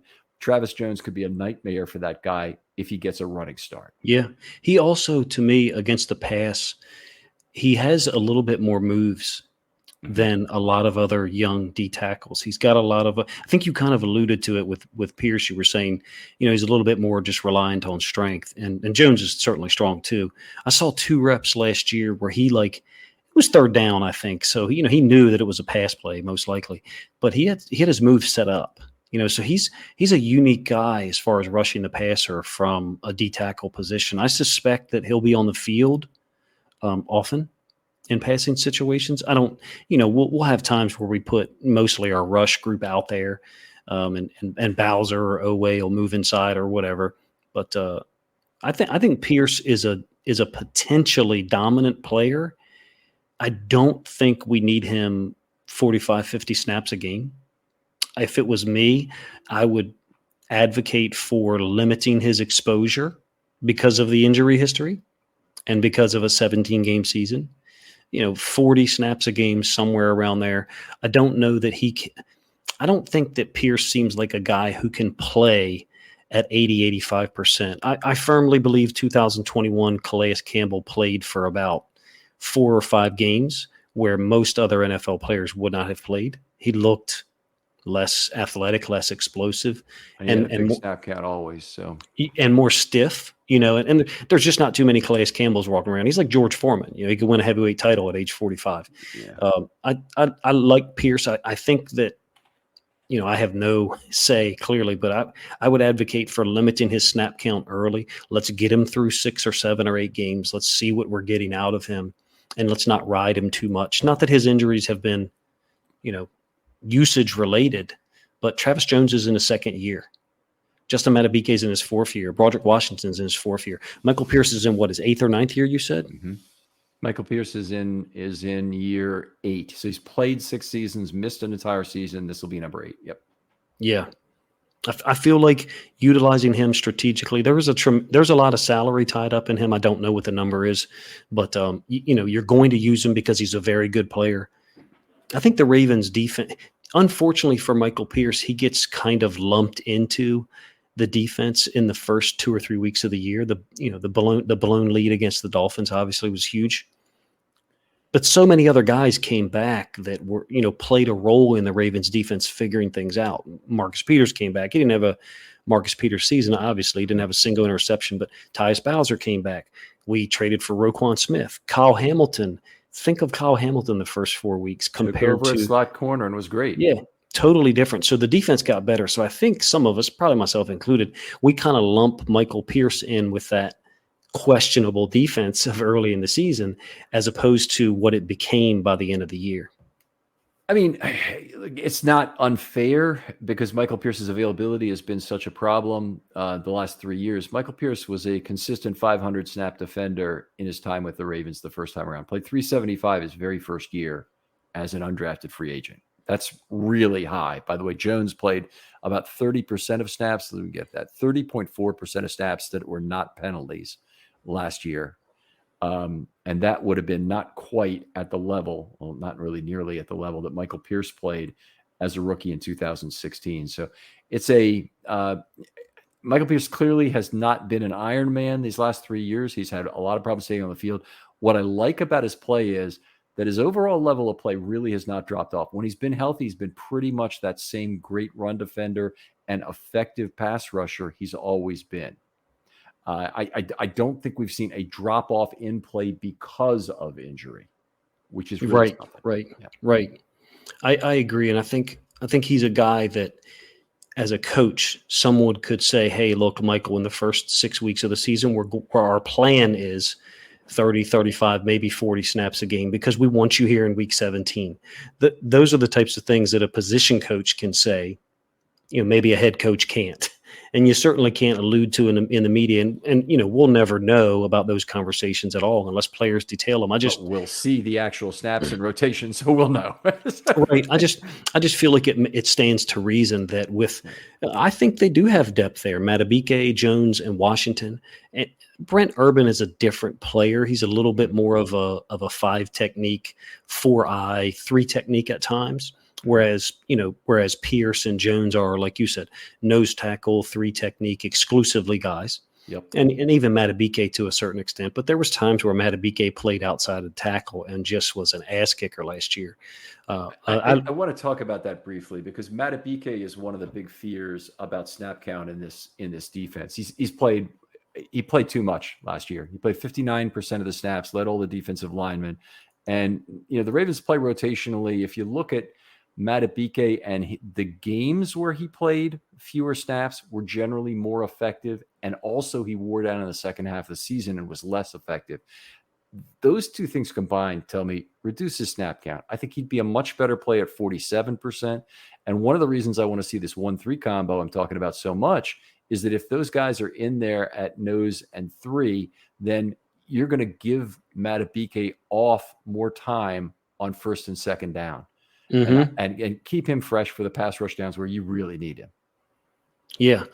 And I think too, he's a guy who, both him and Broderick Washington are a guy who, for me, I've seen technique improvements in the last 2 years. I think about Broderick Washington's game against Broderick Washington's game against the Bengals in Cincinnati in, I guess it would be late 2021 when we went up there with, obviously a really compromised defensive backfield. But him and even Mack, I forget which one of the Macks it was, they looked really good at D tackle. Broderick Washington, to me, got better during 2021, and then 2022. I think he had a really underrated season. It's a blessing, I think, in some ways that Pierce missed time last year. I wish he didn't miss so much time, but Washington and Matabike got a lot of snaps that maybe they wouldn't otherwise have gotten if Campbell and Pierce were there every day, completely healthy. Those guys are going to get most of the snaps. Yeah. And now those guys have hopefully developed a little more. And when Pierce comes back, he better be really seriously motivated, because his NFL career, how much money he makes beyond this year, is kind of on the line, similar to Matabike and Washington being fourth-year players, wanting to get an extension or a big contract somewhere else. Yeah, there's no doubt from a franchise building perspective, I really like what happened with Washington even more than Matabike. I think Matabike, the other teams may have gotten a peek under the hood of some of the snap count limitations, which may actually limit the contract value you can have. That'll all be erased. If he has a 8-sack season this year, nobody's going to give a crap. Mm-hmm. He's going to get a huge contract. But if in the case of Washington, first of all, he batted down 6 passes. I mean, Mm-hmm. very balanced contribution, run and pass, did a little bit of good pocket compression. But what's nice about it is the Ravens have an idea before year 4 has started of who that guy is. They Mm-hmm. still have time with Lamar signed to make a right player, right place extension, right price extension Mm-hmm. on one of these 2 guys. Agreed. Not both, but one. I totally agree. I said that, personally, me, it's Matabike, but I would understand if someone chose Washington. But it won't be the same price, right? So it's a question of do you want 3 years at 10.5 million for Washington, or maybe it's higher than that. I'm just going to give you yeah, who knows? Or 3 years at 25 million for Matabike. Yeah, no doubt. It makes sense, and I've said the same thing about other players. I'm trying to recall. I did a video on Amon Ross St. Brown recently on YouTube, and I said the same thing about him. I was like, hey, 90 catches in year 1, 106 catches in year 2. What's the price tag after this year if he gives you another 100-catch season? What's the price tag? Like, sign the dude now. Same thing applies for Matabike or Washington. I think it would just be smart to go get one of them and for another 2 years or maybe 3, like you said. Especially given that, Jones is young, but Brent Urban's not. Mm-hmm. Michael Pierce, if we get a 14, 15, 16 game season out of Michael Pierce, I hate to say this, but what are the chances that we get the same thing again in 2024 if we bring him back? I think I'm not even worried about that. I'm worried about market value pricing. If Pierce plays 15, 16 games, he'll be, if he plays 15, 16 games at the level he's played while on the field the last few years, he's a big money contract again. He prices himself out of Baltimore. Yeah, exactly. Yeah. If he plays 8 games, and plays at the same level, and now he's got a 4-year track record of basically being on the field for only 19 games, then I think that a lot of teams will say, thanks, but no thanks. And the Ravens may have an opportunity to make Michael Pierce kind of one of these just over the vet min guys. But that's the problem is Brent Urban, you'll be able to sign him next year if you want to. If he stays healthy and whatnot, he basically will be back here with the Ravens at a vet min contract again. Pierce, if there's a question of him making $3 million here or $4 million somewhere else, he may be drawn to the money. Mm-hmm. And you can never blame those guys. I was just talking about Robert Spillane, the linebacker that the Steelers had that signed with the Raiders. Like, I just assumed he would be back there. I was like, the guy's a pain in our butt. He always plays well against the Ravens. I'm like so glad that the guy got out of our division, because he's just one of those guys that always has 8 or 10 tackles against us. And for me, some of the guys we're talking about, I think, can be the same thing against other AFC North teams, particularly Matabike and Washington. Those guys can play. The batted passes that you talk about with Broderick Washington. Matabike against the run. Against zone concepts, he's a badass against zone concepts, whether it's to him or away from him. And I hope Michael Pierce comes in here and sees that and is like, hey, those two, they balled out last year. And we've got Travis Jones.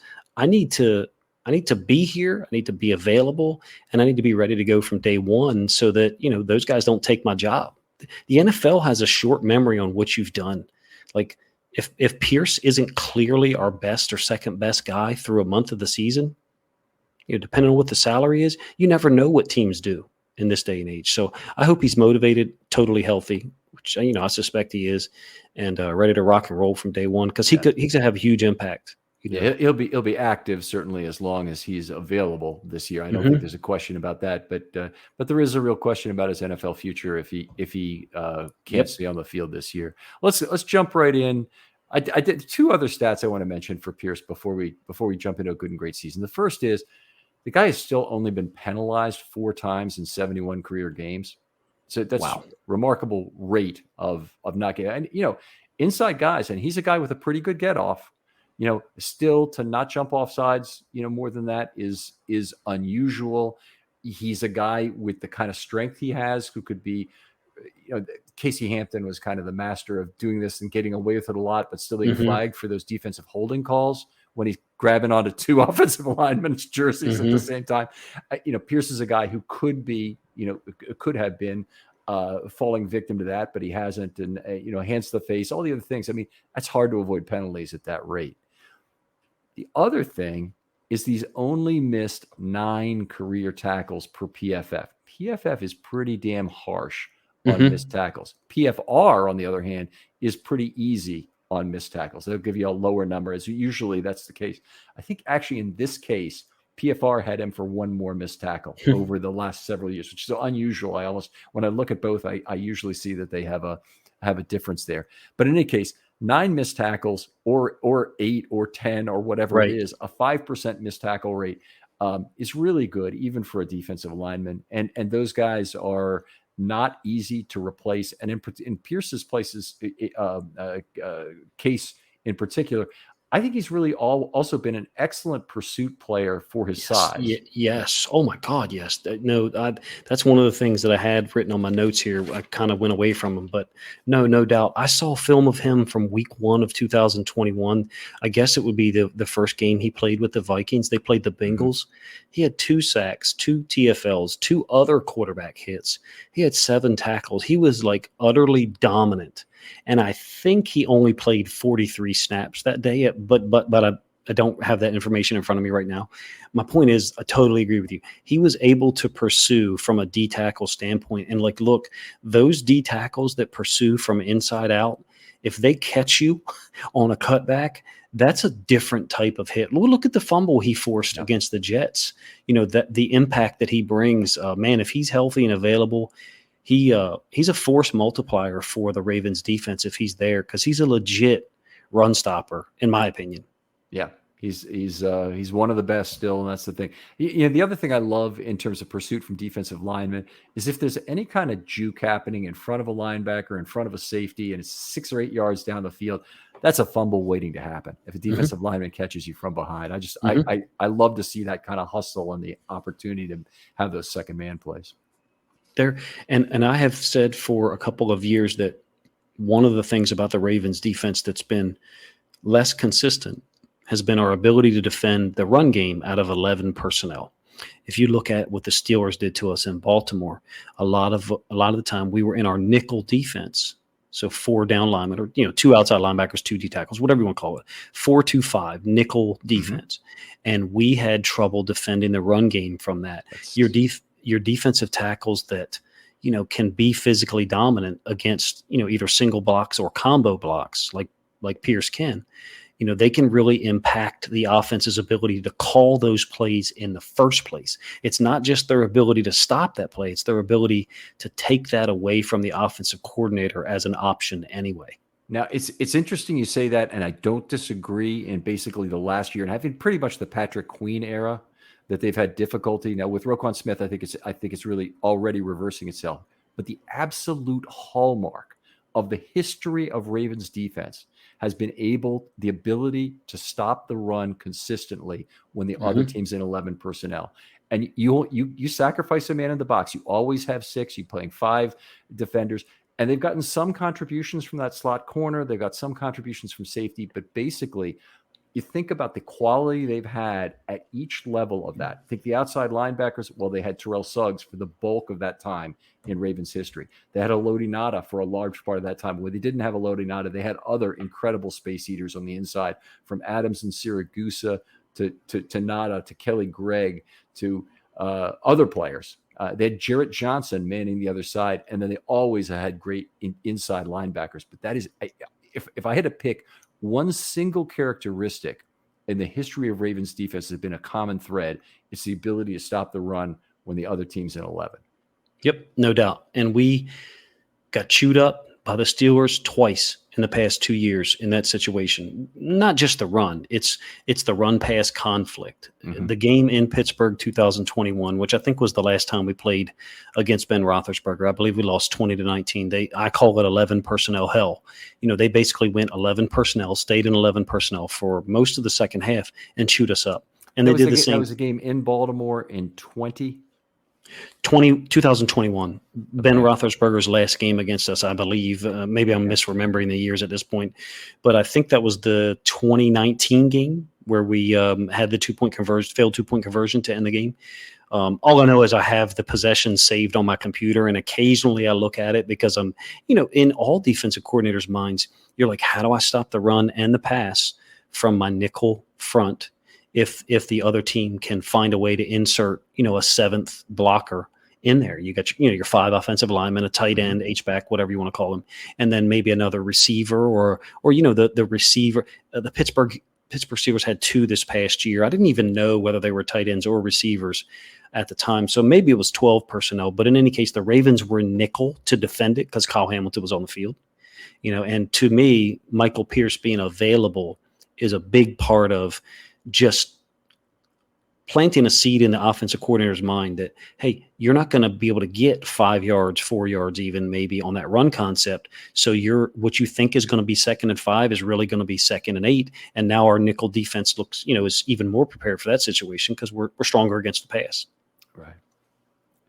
Great stuff, Coach. Just love talking about this with you. Let's tie it up with Michael Pierce. What's a good season for him from your perspective? Being available 14 games plus.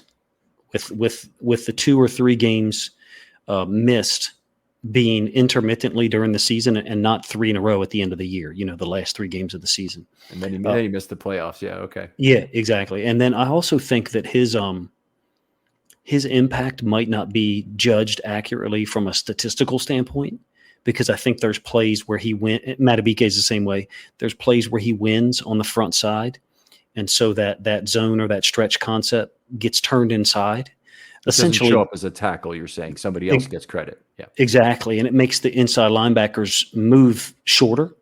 And additionally, if the inside linebacker has an offensive lineman climbing up to him, there's less horizontal stretch before the inside linebacker has to make that decision. And we would always say, if I have to make that decision right now at a 45-degree angle or less, then I can make that. I can run into a guy who weighs 60 pounds more than me, and I can condense that gap. But if that has to happen after I've made horizontal run, I have less balance to deal with that differential in weight, in strength, in size.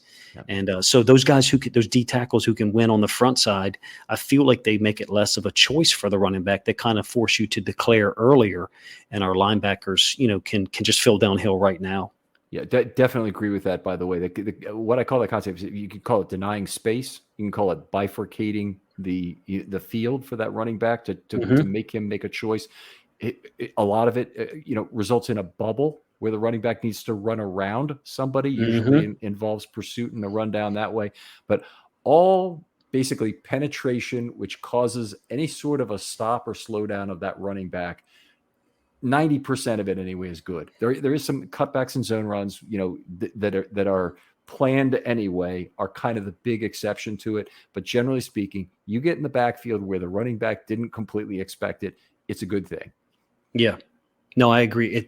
And we even had times last year where our outside linebacker, D end, edge player, whatever, was holding the outside gap, which is, the gap he's responsible for. But it's like the run play's never coming out there. We've got to figure something else out. There's a technique that, against high level offensive linemen and tight ends, it's not going to work all the time. But, we've used it at the high school level, and we got it from a college coach who's amazing. So it's like, you get base blocked and then you dive inside. Let the guy fold, let the linebacker fold over the top of you. It's essentially a gap exchange, but only after a base block. Now, the linebacker is not going to see a base block because he's looking at the running back, or he's looking at the interior lineman. So he's not seeing the tight end base or just try to turn out the defensive end or outside linebacker, but he's going to naturally adjust to the running back flow. We never really did a lot of that last year, but we didn't need to because we didn't have a ton of trouble with 11 personnel run game. I didn't think until the Steelers, the game in Baltimore that they beat us. And then look, even though I think the world of how we played against the Bengals defense, the fact remains they ran the ball well against us at times out of 11 personnel, even though their rushing stats for the wild card game were terrible. They had a couple of possessions where they ran the ball effectively out of 11 personnel. And again, I think Michael Pierce is a part of that, being a dominant physical guy with, a Jones, a Matabike, I think Washington's less physically dominant than those other three. Right. And Pierce being available to use in that rotation basically means we have one or two really unique, powerful athletes on the interior on the field on every snap. So a good season, being available and just in the rotation and being, a demon for interior offensive linemen to have to deal with, consistently. Okay, that's good. I set the bar a little bit lower on a good season, just judging where he's been the last three. I said 12 plus games, which would exceed his total for the previous 3 seasons. Remains a plus run defender. And when I say plus, I mean on a scale of 3 pluses to 3 minuses. He's at least a plus right now. He might be a triple plus player. He's one of the truly elite run defenders, but I'm saying he has to be at least 2 plus, at least most of that still. After not playing very much the last 3 years. Yeah. I think the 1-3 with Jones has to be effective with him to reduce snaps from Matabike. If it doesn't have to be, unbelievably good, but it just has to be an opportunity to get Matabike off the field and increase his effectiveness on passing downs, because I think he's really suffered from that. And I don't think I could be wrong. I'd love to be proved wrong and have Matabike come in and all of a sudden he's playing 62% of the snaps and he's unbelievably effective. But I don't see a jump coming of that magnitude. I think he's going to be much better at 47 or 50% of the snaps than 59, which he was last year. I want him to provide some early down pocket compression, which leads to second man opportunities. Right. It's unrealistic to have Pierce be the guy who's rolling up sacks. It's very realistic to have Pierce with his pad level, bowling us straight ahead anytime he gets a one-on-one opportunity, which is not that often, honestly. But anytime he does get a one-on-one opportunity, to be bullying up and denying space to the quarterback, forcing him to pull the ball down and creating an opportunity for whoever the hell else might be in there. Totally. They also being available for the whole season. I hate to say this, but the reality of it is NFL offensive linemen and defensive linemen as well, they tend to get injured more the later in the season we get. I mean, that stands to reason. You're playing a lot more snaps. You have a lot more, just mathematically, I guess, there's a lot more chances to get injured. I would like to. You have nagging injuries also that get worse. Exactly. And so you're dealing with a right guard in week 15 who may be a fantastic player, but you're dealing with 85% of him, and you don't know that. No, I shouldn't say you don't know. We don't know that. Laymen like us, or like me anyway, NFL defensive linemen can look at it and they can watch the pass set and go, wait a minute, that pass set was blank number of inches per step in the first 2 weeks, and now look at it. He's short stepping this. Something's not right with his right foot. There's ways that those guys who see that stuff from an end zone angle repeatedly and study it know things that we don't know, including myself. So those snaps later on in the season, look at the Bengals. Look at what our D-line's been able to do against the Bengals, in last season. With our offensive line, we need as many talented, powerful athletes to be able to beat them and the Steelers, because I think the Steelers are going to be better than a lot of people expect. All right, so let's move on and tell me what a great season would be. Set the bar for that. for a great season, Yeah. I would love for him to be able to, some people would say, let me rephrase that. I would love for him to be able to replace the 5.5 sacks that Calais Campbell had. But Okay. even that, if I remember correct, 2 of those, maybe even 3 were on, like, as you said, it second guy or second effort sacks. I am not a person who thinks that, oh, you had 12 sacks, but 3 of them you were unblocked and 3 of them was you were the second guy there. I don't care. Like, what difference does it make? You know what I mean? Especially when you're talking about a defensive tackle like a Michael Pierce, a great season, 3+ sacks, plays 35 to 40 snaps a game near the end of the season, ramping that up. And then also he's a dominant force against the run game early in downs to where people become more one-dimensional because, and you alluded to this earlier, the nature of our defense is going to change a little bit because the time of possession is going to be less in our favor, potentially. There's the potential for that. It'd be more plays for both teams. Correct. And we may have less of a market share. Let's put it, I guess I can put it that way. Mm-hmm. And so making people be more one-dimensional early in each possession, series of downs, if you will, I think is to our favor. It's to our benefit. I'm not saying I want us to go out there and give up big pass plays at the expense of stopping the run. But Michael Pierce, to me, is a guy who, if he's going to have a great season, he's going to influence other teams not to run the ball on the 3rd and 4th possession because we've already proven to them, hey, we can stop that concept. Because it's about more than just what concepts people are using. It's about what have we already taken away from you, shown you that you can't do. And Michael Pierce is one of those guys, I think. I don't think we have 40 of them. I think we have 15, maybe 18 guys who can take away certain things you want to do and force you to go to your left hand, I guess, if you will. Yeah, that's a great point. And it's a lot of playing interior defensive line is denying space, denying opportunity, denying certain play styles in terms of what you do. And I like that a lot. I said it a little differently. I said I want him to play 15 plus games and show no sign of regression from being the top flight nose tackle in terms of run defense. So I'm basically saying hold at 3+, hold all the way at the top of the league pretty much in terms of what he's provided as a run defender. And I mean that specifically in terms of tackle productivity and space denial. So no rundown, no regression in terms of his tackle productivity, in terms of his missed tackle rate, and space denial is the biggest of those 3 issues because it's the one that shows up every single play. And it'll be a good season if when Maureen and I are doing the notes, if his name is constantly coming up because he's moving his guy in some way that's forcing the offense to work around that, whether that means bubbling, whether the quarterback has to roll out because of it, whether it means, the field is getting bifurcated more on certain plays. But he doesn't have to make the tackle every time. He just has to get the push that sets up somebody else to make the tackle. And the Ravens play very good team defense that way as well. And I think that Pierce can be the playmaker or he can be the space denier. He can play both roles. No, that's a great way to put it, the space denier.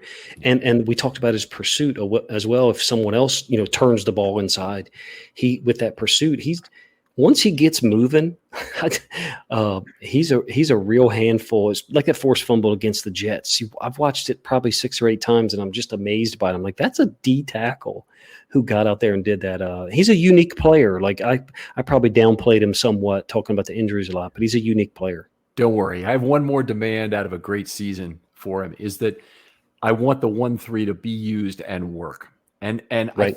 I think we'll see this year, at least on a trial basis at some point. If he has a great year, he will really make it easy for Jones to succeed, and Jones will also complement him. It'll be a very symbiotic relationship there where Ravens fans come to identify this going on the field in first down and say, oh, goody, I wonder which one's going to get single teamed this down. And create an opportunity. Usually it's going to be the 3, but obviously you mentioned the situation where the tight end can switch sides and you might change your blocking alignment and that would change.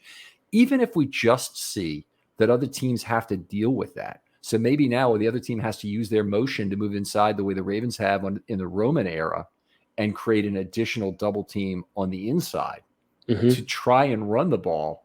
against the Ravens, who can, put these two enormous mountains of men in there, I think that'd be very exciting. He needs to contribute to some pass rush finishes in addition to solid pressure rate via compression, but I don't have any specific goal in terms of a sack total. I'll just say if he's involved in the A or B component of that, being the first man in with the pressure or being the guy who finishes in some way, sack or quarterback hit, I'm happy with either of those types, right? with an increase from where he's been. So I think definitely could be one of the very key Ravens this year. Yeah, I like that. I like the way you described it. I also think, I guess this is something I kind of have thought of previously, but in terms of some of the games that the Ravens play, where they'll have, one guy, you were mentioning, I forget which player you were talking about, guy being in 3 technique and then slamming A gap and then now having to deal with the center. But of course, sometimes they're actually intentionally picking the center so someone else can loop around. I wonder if Pierce can ever be the second part of that equation, meaning correct.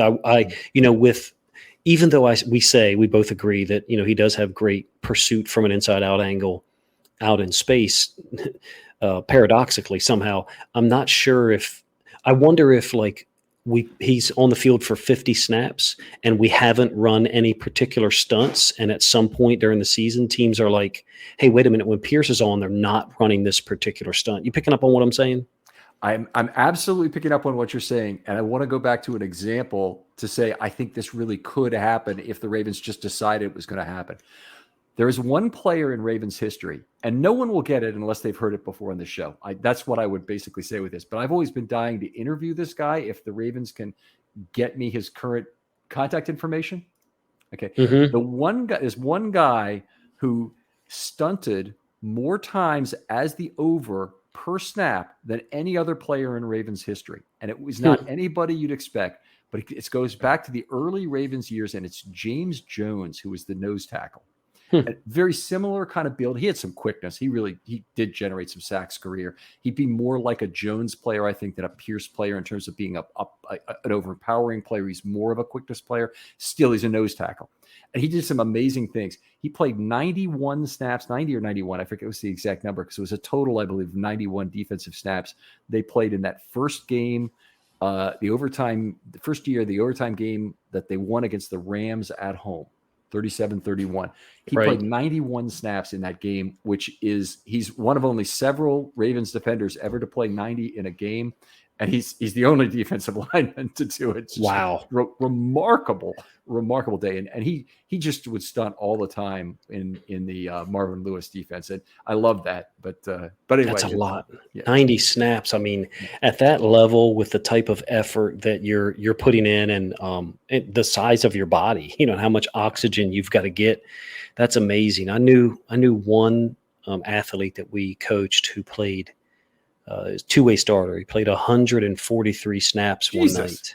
What were you doing to this guy? He was a superstar. That's what. And on his 135th snap, he nearly took a punt return to the house in a classic 14-7 game where you look back on and you're like, we miss half a block here and this kid's gone. But 90 snaps in one NFL game. Oh my God. I wonder how many times that's even happened. Wide receiver corner kind of combo, or what was he? Safety and then offense, everything. Okay. Wide receiver, running back, quarterback, whatever we needed. But how often does that occur? 90 snaps in a game for a defensive player. That's 90 snaps in a game for an offense or for a defense almost never occurs. So you're, that's non-penalty snaps. So it's exceedingly rare. Even like I go back to the double overtime win in the Mile High Miracle, I think the Ravens had 87 defensive snaps in that game. They had 91 or 92 offensive snaps in the playoff loss to Tennessee. That was in the 2019 game. So they've had some that have been right in that area, but they've never been any higher than that in terms of snap. Yeah. Anyway, we got to call it here, Coach. Just I could talk football with you all day. I so enjoy it, in terms of the depth we get into and the rabbit holes we go down in this. But it is kind of a maze of chutes and ladders to get to I'm the sorry end of for a that, show man. like That's it's all not my your fault. It's really not, because I'm happy to talk about it is the problem. And then, we go off on this, but during the season, I hope we get some chance to do some offensive, defensive shows. Those I split up into two anyway, so they're kind of perfect for our sort of discussions. Definitely. And we'll make sure we have you on again. But really appreciate it. Tell folks where they can find your work online. YouTube is all 22 films, and then I'm only on Twitter other than YouTube, and it's all 22 films. It's a weird tag. It's like all _22 _NFL _cuts. I've never been able to figure out how to change it. I still can't. I keep appealing to people like, help me change that. But it's all 22 films is the front to the Twitter page and the YouTube page. And I appreciate you having me on. It kind of doesn't surprise me that we end up going off on tangents and talking for a while, because I think from what I can tell, we're both night people. I know I am. Yes, and then, very much so. Number one, and then number two, we appreciate talking about the Ravens, and we both put in a lot of work. I know I do, and I can tell every time I'm on your show that you do. And there's a level, for me at least, there's a level of respect. Like, hey, this is a person who sits and grades every offensive lineman and does that by, I'm guessing you have that done by what, Tuesday or Wednesday every week? Yeah, we finish it on Monday night. We finish it. Yeah, so that's a serious level of commitment, because other people are using that and other people are referring to it. So, when we do talk, it doesn't surprise me that we go on too long, because, I respect it and have fun, on here. And it's very rare that I get the opportunity. Maybe I don't get many opportunities because I'm long-winded. So maybe help me out with that. I'm not holding you back on that. You're basically, I've apologized over and over to the listeners about how long these shows sometimes run, and there never seem to be complaints about it. Of course, some of the people who would complain about it probably just aren't listeners anymore. So Right. I've tried to come up with other content types which are shorter, but I'm not going to compromise something like this where the quality of it's at a high level. I want to have long discussions and break it up over two commutes. Damn it! If you want to listen to the show, listen to the show. Also, too, I think I often try to remind myself of this. There's content out there for everybody. If you're looking for short form, there's plenty of that to go find, and then compare that. As Ravens fans, I feel like we're completely blessed with the amount of content creators there are. I will tell you, there's other teams I've gone and searched, specifically. Like, I can't find many content creators for certain teams. Yes. For the Ravens, there's so many, and I feel like hopefully you and hopefully me is just a part of giving people as complete a picture as we can without, sitting in the meeting rooms and figuring out, hey, what the heck are you reading on this play? So, man, I appreciate the time and the opportunity to come on.